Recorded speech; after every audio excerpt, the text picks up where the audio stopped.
Is this thing on? Welcome back to Big Mouth and fancy seeing you here in June. A very welcome, my friends, and especially my enemies. Come in, sit down, no touching. I don't do the touching. Welcome back to Big Mouth and welcome to my second Spider-Man Far From Home review. Yes, what I like to do is review them when they're released and review them once I've seen them in the comfort of my own home too. I needed to clarify a lot with this film. The first viewing was very, very disappointing. You know, a film coming after Avengers Endgame, which I did a review on yesterday as well, my second review for that as well. And again, I think Avengers Endgame is a very disappointing film. And that's going to be a shock to a lot of people. And it's like I've got some kind of agenda. I don't. I'm telling you the truth. I'm telling you how I feel. Spider-Man Homecoming has nothing, has sod all happening in it for 35 minutes. It was like I was watching an episode of Smallville, one of the filler episodes, but at least we had Lex and Lionel to kind of, you know, soften the blow from a filler episode. This film, in its first half an hour, has absolutely nothing but gags and Peter and MJ, and it's so dull. The gags are not funny. It's just so bad. Whoever wrote this film, you need to give Marvel Studios and Disney their money back. It is so terrible. And then we do meet Mysterio. And the effects, the VFX look beautiful for Mysterio. He's great. We later find out that this is just some kind of scam by him. Oh dear. Not only do they bastardize Uncle Ben and not use him and replace him with Uncle Tony Stark, Spider-Man Homecoming, the villain, had a grudge with Tony Stark. Spider-Man Far From Home, the villain, had a grudge with Tony Stark. You couldn't write it. Well, we couldn't write it. They did. So, again, there's nothing personal for Spider-Man here. All right. His personal kind... What I mean is the personal kind of, you know, the dynamic between him and the villain, Mysterio. There's nothing there because, basically, he likes Peter. He doesn't even want to kill him. He kind of has no choice. It's stupid. Now, the personal kind of thing here, of course, is that Peter lost Tony. He doesn't know how to deal with that emotionally.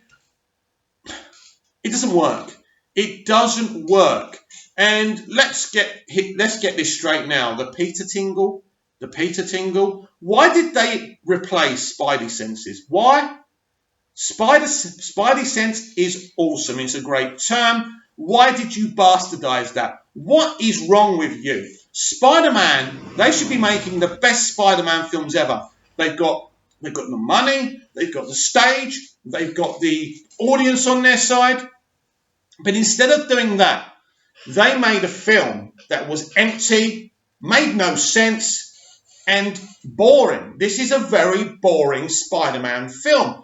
In fact, unless you stick in with it for the post-credit scene, when we find out that the whole world knows that Peter Parker is now Spider-Man and Mysterio had this ace up his sleeve, nothing interesting happens in this film. Marissa Tomei continues to be awful as Aunt Bay. She isn't Aunt Bay. Sorry, she isn't Aunt May. She's certainly Aunt Bay, but she's not Aunt May. I'm sorry. Aunt May shouldn't be hot. I shouldn't want to have sex with Aunt May. It is ridiculous, right? Absolutely ridiculous. And, you know, Aunt May's an elderly lady, or if you're going to make her young, make her look relatable. This Aunt May just doesn't work. It's absolutely ridiculous. It's terrible. She's terrible. It doesn't work. So the only thing I kind of like about this film, and he shouldn't even be in this film, is Happy.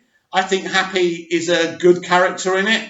I don't like the relationship with him and Aunt May. I don't know what they're trying to do there. But I like the scenes with him and Peter. At least there's some kind of emotional connection there. But the film is a mess. It's a paint-by-numbers movie. All MCU films are pretty much paint-by-numbers, apart from Avengers Infinity War and Captain America 2. Those films are not paint-by-numbers, are very complicated and very interesting. As for the rest of them, they are paint-by-numbers, and they are very, very dull. This is a very dull, boring film. This comes off of the most successful Marvel, the most successful film of all time, and this is all you had for us. And for a lot of the movie, Spider-Man's in this weird black outfit. As I say, the gags are crap. What do they call the Spider-Man when he's wearing black? Spider Monkey or something? I don't know, but it's ridiculous. Again, trying to be funny. There's another bit where he keeps on hitting his head, trying to be funny. They over-egged the comedy and none of it works. It's freaking terrible. This is a terrible film that made $1 billion because it came off, just like Captain Marvel, it came off of a very successful film and it leaps off that. It's like Iron Man 3. It's not a particularly great film. It's quite entertaining, but it's not a great film. But because it came after the first Avengers, it made a hell of a lot of money. And that's all Disney care about. They're not looking to make good films. And this is why Martin Scorsese is quite right, even though he just said it to bring attention to The Irishman. That's the only reason he slayed Marvel, is to get attention for The Irishman. And it's working. He's already, dumbing down his comments saying the MCU is a different type of cinema. Okay then, Martin. So these people continue to do what I predict. The MCU is destroying cinema. Spider-Man Homecoming is a great example of a film that you're excited to watch that absolutely gives you nothing.